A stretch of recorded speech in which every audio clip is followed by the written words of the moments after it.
Friends, welcome है आप सभी लोगों का दिव्यांशी स्ट्रगल पर। तो फ्रेंड्स, जैसा कि आप सभी लोग जानते हैं कि हमने जो है यूपी ट्रिपल एससी पेट के लिए मॉक टेस्ट स्टार्ट किया है, जिसमें आज हमारा जो है 4th नंबर का मॉक टेस्ट है। अभी तक हम लोगों ने 3 मॉक टेस्ट जो कंप्लीट कर लिया है। आज हमारा ये 4th नंबर का है। तो चलिए हम अपना 4th नंबर का मॉक टेस्ट स्टार्ट करते हैं। उससे पहले अगर आपको क्लास अच्छी लगती है तो प्लीज़ सभी लोग क्लास को लाइक किया करिए, चैनल को सब्सक्राइब कर लीजिए और कमेंट बॉक्स में अपने सुझाव को देना मत भूलिएगा। तो पहला क्वेश्चन हमारा क्या है? पहला क्वेश्चन है, भारतीय संविधान में राज्य के नीति निर्देशक तत्वों का प्रमुख उद्देश्य क्या है? तो प्रमुख उद्देश्य क्या है? सामाजिक और आर्थिक लोकतंत्र की स्थापना करना। ऑप्शन नंबर जो है सी हमारा बिल्कुल राइट होगा। कौन सा? ऑप्शन नंबर सी हमारा बिल्कुल राइट होगा। डीपीएसपी की बात जो है भाग 4 में आर्टिकल 36 से 51 तक की गई है। डीपीएसपी को कहाँ से लिया गया है? तो ये आयरलैंड के संविधान से लिया गया है। अगला क्वेश्चन हम देखेंगे। हमारा अगला क्वेश्चन है, संविधान की प्रस्तावना में समाजवादी और पंथ निरपेक्ष शब्द किस संशोधन द्वारा जोड़े गए?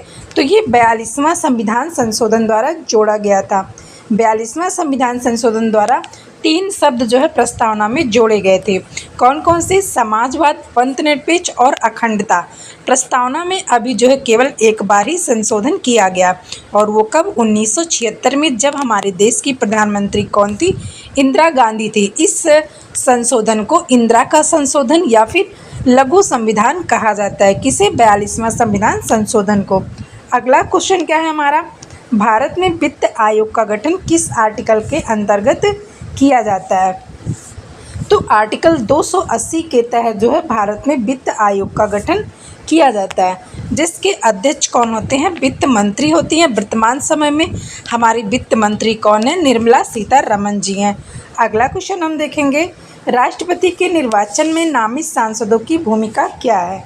तो राष्ट्रपति के निर्वाचन में नामित सांसदों की भूमिका क्या होती है? कि नामित सांसद जो होते हैं, मनोनीत, ये क्या करते हैं? मतदान नहीं करते हैं। ऑप्शन नंबर डी जो है बिल्कुल राइट होगा। क्या करते हैं? ये लोग भाग नहीं लेते हैं। तो राष्ट्रपति के निर्वाचन का आर्टिकल कौन सा है? 54 है। और इसमें कौन भाग लेते हैं? तो लोकसभा और राज्यसभा के सभी सदस्य कौन भाग नहीं लेते हैं, यानी निर्वाचित सदस्य भाग जो नहीं लेते हैं। अगला क्वेश्चन हमारा क्या है?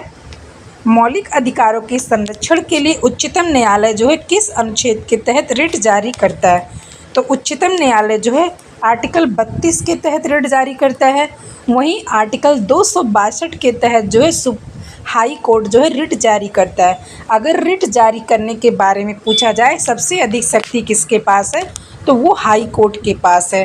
वो 6 प्रकार के रिट जारी करती है।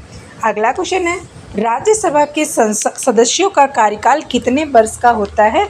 तो वो 6 वर्ष का होता है। ऑप्शन नंबर सी बिल्कुल राइट होगा। अगला क्वेश्चन है, लोकसभा में धन विधेयक है या नहीं, इसका अंतिम निर्णय कौन करता है? तो लोकसभा स्पीकर करता है। ऑप्शन नंबर सी बिल्कुल राइट होगा। अगला क्वेश्चन क्या है? भारत के नियंत्रक एवं महालेखा परीक्षक की नियुक्ति कौन करता है? तो ये हमारे देश के राष्ट्रपति महोदय करते हैं। अगला क्वेश्चन है, पंचायती राज संस्थाओं को संवैधानिक दर्जा किस संशोधन के द्वारा दिया गया था? तो 73वां संविधान संशोधन। इसमें 2 आर्टिकल दे दिया गया है, तो यानी ए और सी दोनों सही है। 73वां संविधान संशोधन 1992 में हुआ था, और नगर पालिका को जो है संवैधानिक अधिकार 74वां संविधान संशोधन के द्वारा दिया गया था। पंचायती राज संस्था हमारे यहाँ त्रिस्तरीय प्रणाली लागू है, जिसका सुझाव किसने दिया था? बलवंत राय मेहता कमेटी ने 1957 में दिया था। अगला क्वेश्चन क्या है? नगर पालिकाओं को संवैधानिक दर्जा किस संशोधन द्वारा दिया गया? तो वो 74वें संविधान संशोधन द्वारा दिया गया है। अगला क्वेश्चन है, भारत में शून्यकाल का उल्लेख संविधान में कहाँ है? तो इसका उल्लेख जो है भारत के संविधान में कहीं भी नहीं है। अगला क्वेश्चन क्या है? भारतीय संविधान का कौन सा भाग मौलिक कर्तव्यों से संबंधित है? तो भाग 4 का और 51A आर्टिकल जो है किससे संबंधित है? ये मौलिक कर्तव्यों से संबंधित है। अगर आपसे पूछे मौलिक कर्तव्य किस देश के संविधान से लिया गया है, तो यूएसएसआर से लिया गया, जिसे आप वर्तमान समय में रूस के नाम से जानते हैं। अगला क्वेश्चन क्या है हमारा? अगला क्वेश्चन है अनुच्छेद 21 मुख्यतः किस अधिकार से संबंधित है? तो ये जीवन और व्यक्तिगत स्वतंत्रता के अधिकार से संबंधित है। ऑप्शन नंबर डी बिल्कुल राइट होगा। अगला क्वेश्चन है राष्ट्रपति शासन लागू करने का संवैधानिक अधिकार क्या है? तो संवैधानिक अधिकार आर्टिकल 356 है। 3 आर्टिकल हैं, 352, 360, 356, 360, 356। यदि युद्ध बाह्य आक्रमण हो तो 352 आर्टिकल लगता है। राष्ट्रपति शासन लागू करना हो तो 356, 360 जो है वित्तीय आपातकाल के समय लगता है। अभी तक कौन सा आपातकाल का आर्टिकल जो है नहीं लागू है? तो वो 360 है। अभी भारत में एक बार भी लागू नहीं हुआ है। अगला क्वेश्चन क्या है? भारत में सर्वोच्च न्यायालय के न्यायाधीश की सेवानिवृत्ति की आयु कितनी होती है? तो 65 ईयर होती है। अगला क्वेश्चन क्या है? इलाहाबाद स्तंभ लेख किस शासक की उपलब्धियों का वर्णन करता है? तो ये समुद्रगुप्त का करता है। और इसके लेखक कौन थे? समुद्रगुप्त के दरबारी कवि हरिशेर थे। अगला क्वेश्चन है सिंधु सभ्यता का प्रसिद्ध बंदरगाह नगर कौन सा था? तो वो लोथल था। ऑप्शन नंबर ए बिल्कुल राइट है। और ये कहाँ स्थित है? गुजरात में स्थित है। अगला क्वेश्चन है बौद्ध धर्म की चौथी संगीति किस शासक के समय मानी जाती है? तो वो कनिष्क के समय मानी जाती है। और ये कहाँ पे हुआ था? कश्मीर के कुंडलबन में हुआ था। पहला राजगीर में हुआ था अजातशत्रु के समय। दूसरा जो है कहाँ पे हुआ था? तो ये वैशाली में हुआ था। तीसरा पाटलिपुत्र में हुआ था। चौथा जो है कश्मीर के कुंडलबन में हुआ था। किसके समय? कनिष्क के समय। अगला क्वेश्चन क्या है? अशोक के अधिकांश अभिलेख किस लिपि में पाए गए हैं? तो वो ब्राह्मी लिपि में पाए गए हैं। अगला क्वेश्चन क्या है? गुप्त काल को भारतीय इतिहास में किस नाम से जाना जाता है? तो स्वर्ण युग के नाम से जाना जाता है। अगला क्वेश्चन क्या है? दिल्ली सल्तनत में इक्ता व्यवस्था को व्यवस्थित रूप देने वाला शासक कौन था? तो वो इल्तुतमिश थे। ये किस वंश के थे? गुलाम वंश के थे। अगला क्वेश्चन क्या है? मनसबदारी व्यवस्था को व्यापक रूप से संगठित किस मुगल शासक ने किया था? तो वो अकबर ने किया था। अगला क्वेश्चन क्या है? दीन-ए-इलाही की स्थापना किसने की थी? 1582 में अकबर ने की थी। अगला क्वेश्चन क्या है? अस्थायी बंदोबस्त 1793 किससे संबंधित है? तो ये भूमि राजस्व व्यवस्था से है। अस्थायी बंदोबस्त किसने लागू किया था? लॉर्ड कॉर्नवालिस ने लागू किया था। अगला क्वेश्चन है भारत में सहायक संधि की नीति किस गवर्नर जनरल से जुड़ी हुई है? तो ये लॉर्ड वेलेजली से जुड़ी हुई है। अगला क्वेश्चन देखेंगे व्यक्तिगत का सिद्धांत किस गवर्नर जनरल की नीति थी? तो ये डलहौजी की थी। ऑप्शन नंबर बी बिल्कुल राइट होगा। अगला क्वेश्चन है 1857 के विद्रोह का तत्काल कारण क्या था? तो चर्बी युक्त कारतूस का विवाद था। एक कारण नहीं थे लेकिन तत्कालिक कारण यही था। अगला क्वेश्चन है भारतीय राष्ट्रीय कांग्रेस की स्थापना किस वर्ष हुई थी? तो ये 28 दिसंबर 1885 को महाराष्ट्र के पुणे में हुई थी। अगला क्वेश्चन क्या है? बंगाल विभाजन किस वर्ष हुआ था? 1905 में हुआ था। इसी के विरोध में 7 अगस्त 1905 को स्वदेशी मूवमेंट चला था। अगला क्वेश्चन है स्वदेशी आंदोलन का प्रमुख उद्देश्य क्या था? विदेशी वस्तुओं को बहिष्कार करना। इसके साथ है स्वदेशी वस्तुओं को बढ़ावा देना। अगला क्वेश्चन है चंपारण सत्याग्रह मुख्यतः किस फसल से जुड़ी किसानों की समस्या पर था? तो वो नील से था। और कब हुआ था? 1917 में हुआ था। अगला क्वेश्चन है दांडी मार्च किस आंदोलन से संबंधित था? तो ये सविनय अवज्ञा आंदोलन से संबंधित था, जो कि 12 मार्च 1930 को शुरू हुआ था। 6 अप्रैल 1930 को दांडी पहुंचकर नमक कानून को तोड़ा था। अगला क्वेश्चन है भारत छोड़ो आंदोलन का प्रस्ताव किस वर्ष पारित हुआ था? तो 1942 में पारित हुआ था। इसी में गांधी जी ने करो या मरो का नारा दिया था। अगला क्वेश्चन है संविधान सभा की पहली बैठक कब हुई थी? 9 दिसंबर 1946 को हुई थी। अगला क्वेश्चन है भारतीय संविधान कब अंगीकृत किया गया था? तो 26 नवंबर 1949 को किया गया था।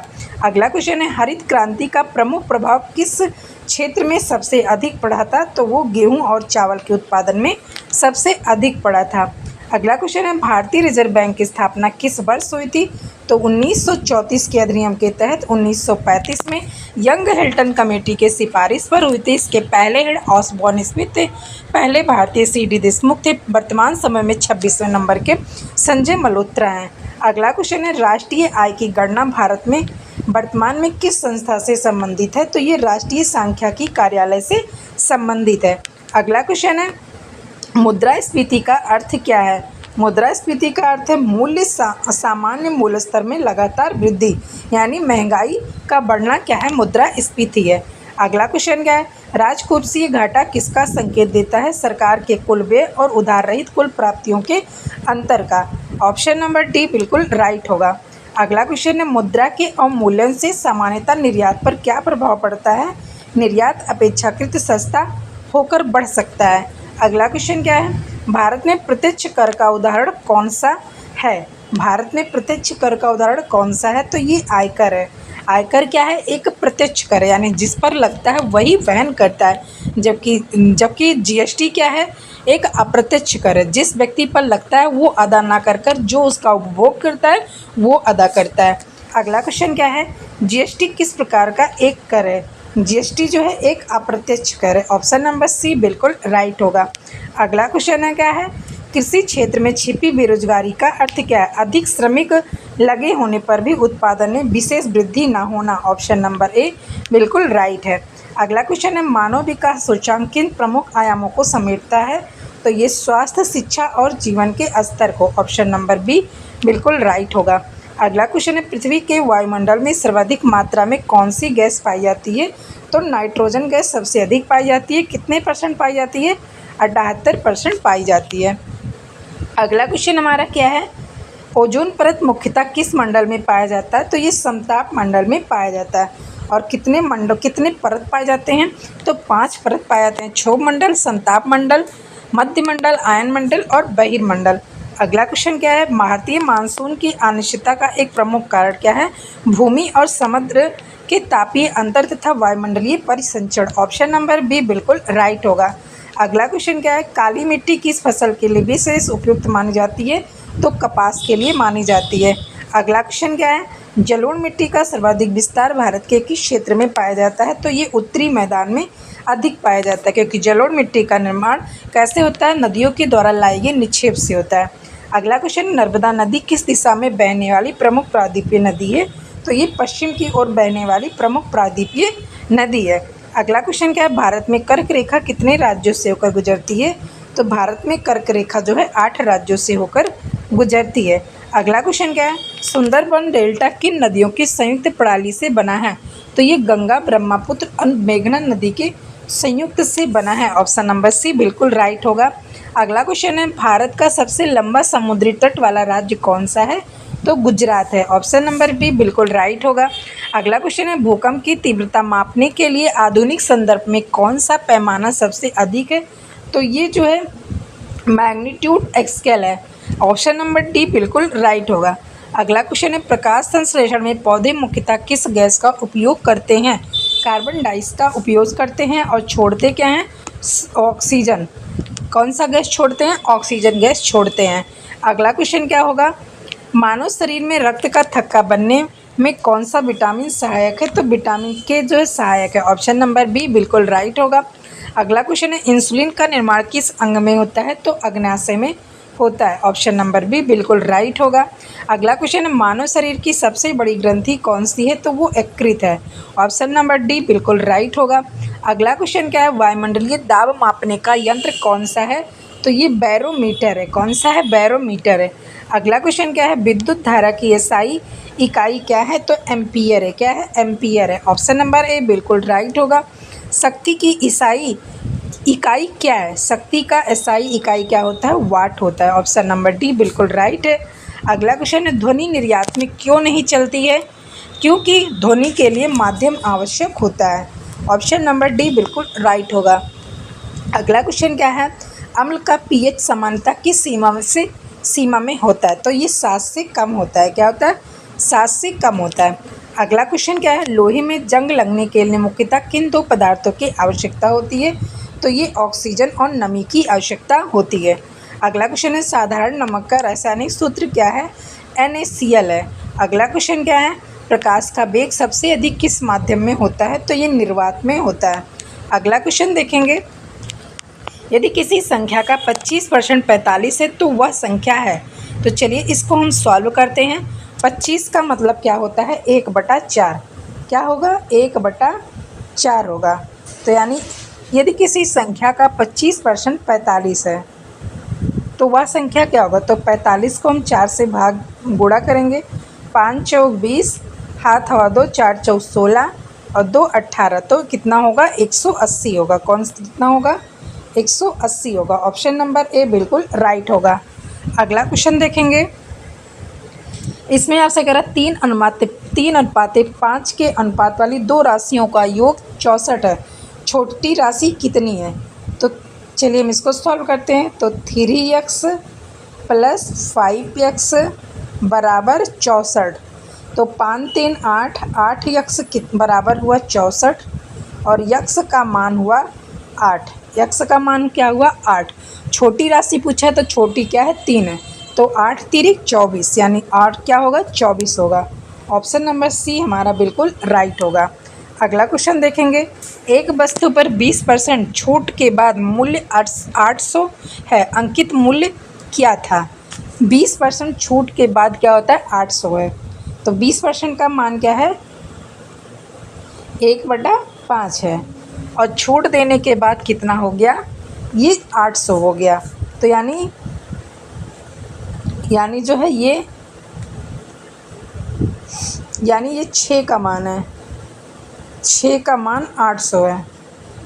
तब 1 का मान कितना होगा 6 1 का 6, यहाँ पे बचा 2, 20 हो गया, 6 तिरिक 18, नहीं ऐसे नहीं लगेगा।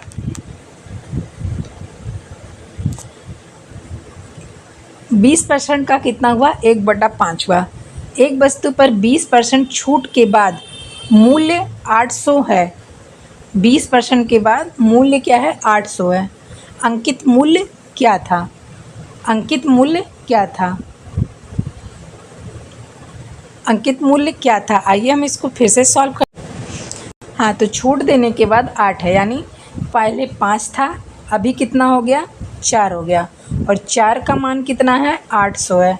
तब 1 का मान क्या होगा 4 दूनी 8, 200 होगा और 5 का मान कितना होगा 2 पंचे 10, यानी कितना होगा 1000 होगा। कितना होगा 1000 होगा और 1000 जो है हमारे दो ऑप्शन में दिया गया है, तो ए और बी दोनों राइट होंगे। हमने कैसे लगाया 20% का मतलब है 20% का मतलब है 1/5, 1/5 और छूट देने के बाद 800 हुआ, यानी पहले 5 का था, जब हमने एक छूट दे दिया तो 4 हो गया और 4 का मान 800 हो गया।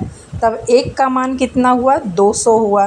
तब 200 को जब हम 5 से मल्टीप्लाई करेंगे तो कितना आ जाएगा 1000 आ जाएगा। तो हमारा अंकित मूल्य क्या था 1000 रुपया था। अगला क्वेश्चन क्या है 5000 पर 8% वार्षिक ब्याज की दर से 2 वर्ष का साधारण ब्याज कितना होगा। तो साधारण ब्याज का सूत्र क्या होता है P × R × T बटे 100। P मतलब मूलधन, R मतलब रेट और T मतलब होता है टाइम। तो चलिए इसी सूत्र पर हम सॉल्व करते हैं। तो 5000 × 8 × 2 बटे 100, 2 जीरो से 2 जीरो गया, 8 पंचे 40 और 40 दूना 80, तो कितना हो गया 80 हो गया। हमारा क्वेश्चन हमारा कितना सही होगा, ऑप्शन नंबर बी जो है बिल्कुल राइट होगा। कौन सा बी बिल्कुल राइट होगा। कितना होगा 800 होगा। हमारा ब्याज कितना होगा 2 वर्ष का 800 होगा। अगला क्वेश्चन कितना है, एक ट्रेन 72 किलोमीटर प्रति घंटा की गति से 25 सेकंड में कितनी दूरी तय करेगी। तो 500 मीटर की दूरी तय करेगी। कल इस तरह का सवाल जो है हमने सॉल्व किया था। अगला क्या है 12, 18 और 30 का एलसीएम क्या है। एलसीएम क्या होता है, वह छोटी से छोटी संख्या जो दिए गए सभी अंकों से कट जाए, और जबकि एचसीएफ किसे कहते हैं, वह बड़ी से बड़ी संख्या जो दिए गए सभी अंकों को काट दे। तो हम जो है इसका एलसीएम या तो गुणनखंड विधि से निकाल सकते हैं, या फिर हम चलिए इसको ऐसे भी निकाल सकते हैं 12, 18 और 30, इसको ऐसे काटेंगे 2 छक 12, 2 नवा 18 और 15 दूना 30। उसके बाद यहाँ 3 से हम काट 3 दूना 6, 3 त्रिका 9, 3 पचे 15, फिर 2 1 का 2, यहाँ 3 उतरा। अब यहाँ 5, 3 से फिर हम काटेंगे, एक बार गया 5, फिर 5 से काटेंगे तो कितना हुआ, 2 3 6, 6 दूनी 12 और 12 3 36। अब 36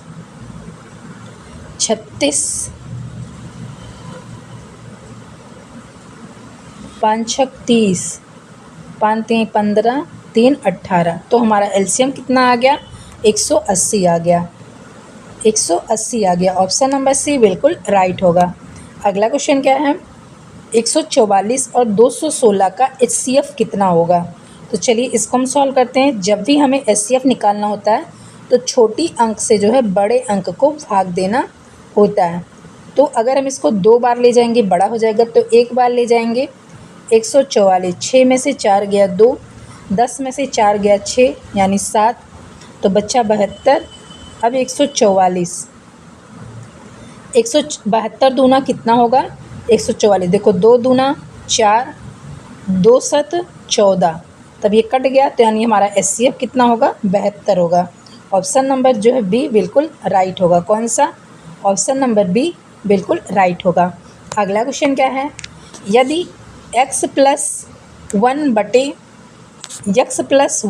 बटे जो है क्या होता है, x प्लस, ये ऐसे लिखा, देखिए ऐसे लिखा x + x = 5। तो जब भी इस तरह दिया रहता है तो हमें दोनों तरफ का वर्ग करना होता है और उसमें से 2 जो है घटा दिया जाता है। कितना, 2 घटा दिया जाता है। तो चलिए हम इसका वर्ग कर देंगे और -2 कर देंगे। तो 5 25 और 25 में से 2 गया, कितना होगा, 23 होगा। ऑप्शन नंबर हमारा सी जो है बिल्कुल राइट होगा।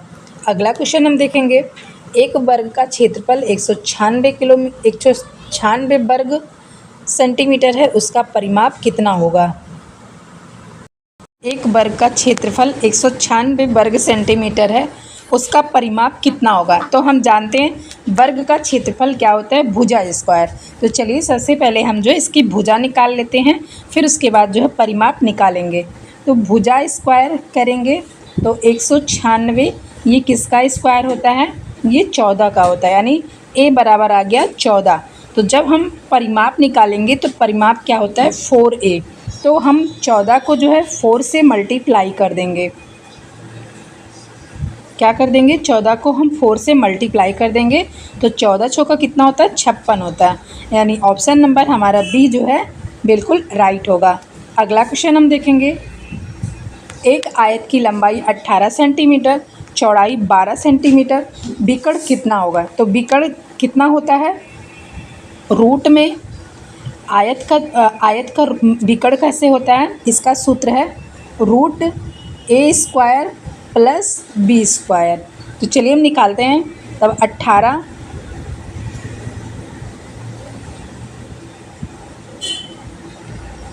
18 का स्क्वायर प्लस 12 का स्क्वायर, तो 18 ट्रियम कितना होता है, 324 और 12 बरई हम 144। इनको हम जोड़ देंगे तो 4 4 8 हो गया, 4 2 6 और 3 1 4, यानी 468 आ गया। तो ये किसी का वर्ग नहीं है, क्या 468 जो है किसी का वर्ग नहीं है। तो ऑप्शन नंबर हमारा इसमें कौन सा सही होगा, ऑप्शन नंबर सी हमारा बिल्कुल राइट होगा। अगला क्वेश्चन है, औसत 24 वाली 5 संख्याओं का योग कितना होगा। तो हम 24 को जो है 5 से मल्टीप्लाई कर देंगे। 24 × 5, 5 × 24, हाथ हवा 2, 5 दूना 10, 2 12, तो कितना हो जाएगा, 120 हो जाएगा। कितना हो जाएगा, 120 हो जाएगा। ऑप्शन नंबर डी बिल्कुल राइट है। अगला क्वेश्चन है, एक संख्या में 15% वृद्धि करने पर 460 प्राप्त होता है।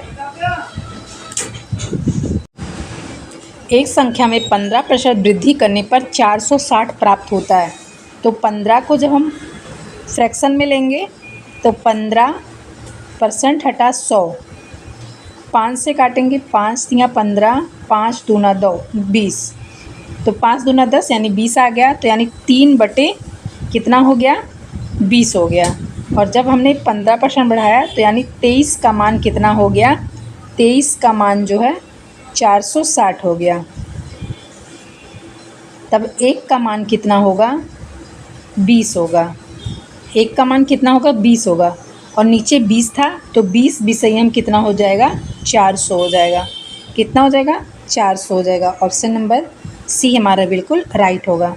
अगला क्वेश्चन है, दो क्रमागत विषम संख्याओं का योग 64 है तो बड़ी संख्या कितनी होगी? तो विषम संख्या किसे कहते हैं? जो 2 से ना कटे। और सम संख्या किसे कहते हैं? जो 2 से कट जाए। तो बड़ी संख्या इसमें कौन सी होगी? 33 होगी। ऑप्शन नंबर बी हमारा बिल्कुल राइट होगा। अगला क्वेश्चन है, यदि A/B 4/7 है, B/C 14/15 है, तो A/C कितना होगा? आइए इसको हम सॉल्व करते हैं। A/B कितना है? 4/7 है। उसके बाद B/C कितना है? 14/15 है। अब जहाँ जहाँ खाली है उसके बगल वाला यहाँ पर आप फिल कर दीजिए।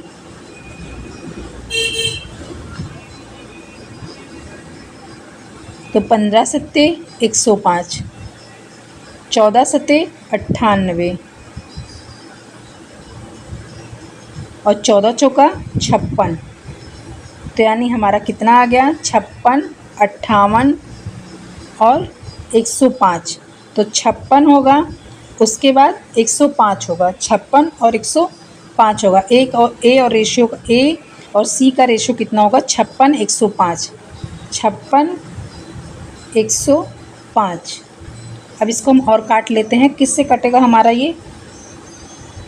चलिए इसको हम 2 से काटते हैं। 2 से तो नहीं कटेगा ये। 2 5 5 नहीं कटेगा ये।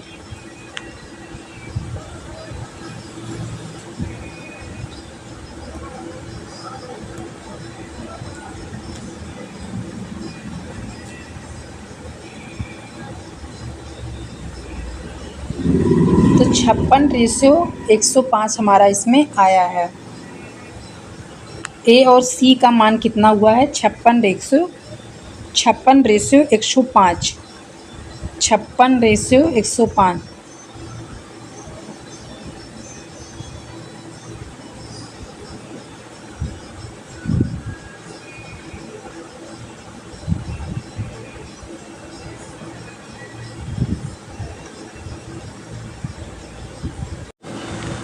हाँ, तो 56 और 105 हमारा आया था।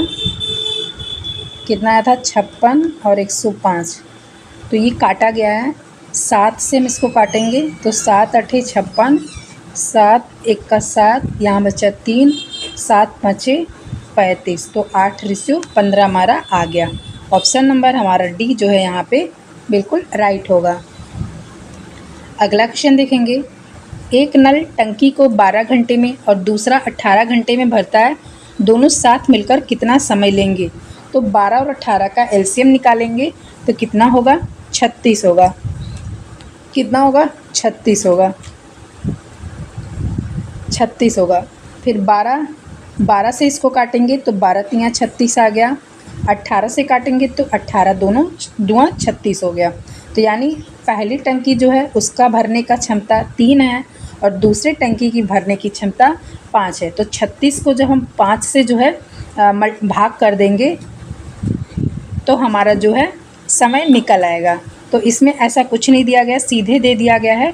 तो हम इसको ऑप्शन नंबर सी जो है सही मानेंगे। ऑप्शन नंबर सी हमारा बिल्कुल राइट होगा।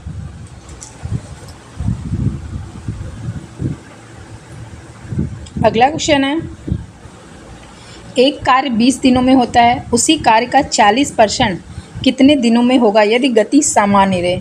एक कार्य 20 दिनों में होता है, उसी कार्य का 40% कितने दिनों में होगा?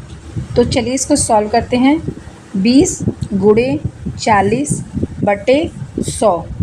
तो 1 0 से 1 0 गया, 1 0 से 1 0 गया। तो कितने दिन में होगा? 8 दिन में होगा। ऑप्शन नंबर हमारा यहाँ पे बी वाला बिल्कुल राइट होगा। अगला क्वेश्चन है हमारा, अंधों में काना राजा लोकोक्ति का सही अर्थ है, आयोग के बीच थोड़ा योग्य श्रेष्ठ माना जाता है। ऑप्शन नंबर सी बिल्कुल राइट होगा। अगला क्वेश्चन है नाक में दम करना मुहावरे का अर्थ है बहुत परेशान करना। अगला क्वेश्चन है जो कम बोलता है उसे क्या कहते हैं, मितभाषी कहते हैं। अगला क्वेश्चन है जल्दी का तत्सम क्या होगा, त्वरित होगा। जल्दी का तत्सम क्या होगा, त्वरित होगा। क्या होगा, त्वरित होगा। ऑप्शन नंबर बी बिल्कुल राइट होगा। अगला क्वेश्चन हमारा है निराश का विलोम क्या होगा, तो निराश का विलोम होता है आशावान। ऑप्शन नंबर सी बिल्कुल राइट होगा। अगला क्वेश्चन है पवन का पर्यायवाची है, पवन का पर्यायवाची वायु होता है, अग्नि आग का होता है। अगला क्वेश्चन देखेंगे राम ने पत्र लिखा, वाक्य में राम ने कौन सा कारक है, तो राम ने जो है कर्ता कारक है। अगला क्वेश्चन है विद्यालय में कौन सी संधि है, जब इसका हम संधि विच्छेद करेंगे तो क्या होगा, विद्या प्लस आलय, विद्या प्लस आलय। जब हम यहाँ पे हलंत लगाएंगे तो बड़ा आ यहाँ से मिलेगा, बड़ा आ यहाँ से मिलेगा, और जब भी दो समान स्वर मिलते हैं तो वो दीर्घ हो जाते हैं और कौन सी संधि बनती है, दीर्घ संधि बनती है। तो ऑप्शन नंबर डी हमारा बिल्कुल राइट होगा। अगला क्वेश्चन है राजपुत्र में कौन सा समास है, यानी राजा का पुत्र, यहाँ पर कारक चिन्ह आ रहा है तो यहाँ पर तत्पुरुष समास है। ऑप्शन नंबर डी बिल्कुल राइट होगा। अगला है नील कमल में कौन सा समास है, नीला है जो कमल, यहाँ पर कमल की विशेषता बताई जा रही है कि कमल नीला है, तो यानी यहाँ पर कर्मधारय समास है। अगला क्वेश्चन है वह धीरे चलता है, धीरे में कौन सी क्रिया विशेषण है, तो धीरे में जो है रीतिवाचक क्रिया विशेषण है। क्रिया विशेषण 4 प्रकार के होते हैं और उसमें रीतिवाचक जो है एक प्रकार का है जो कि काम करने का तरीका बताता है। मैंने उसे पुस्तक दी, उसे कौन सा कारक है, तो उसे जो है संप्रदान कारक है। ऑप्शन नंबर ए बिल्कुल राइट होगा।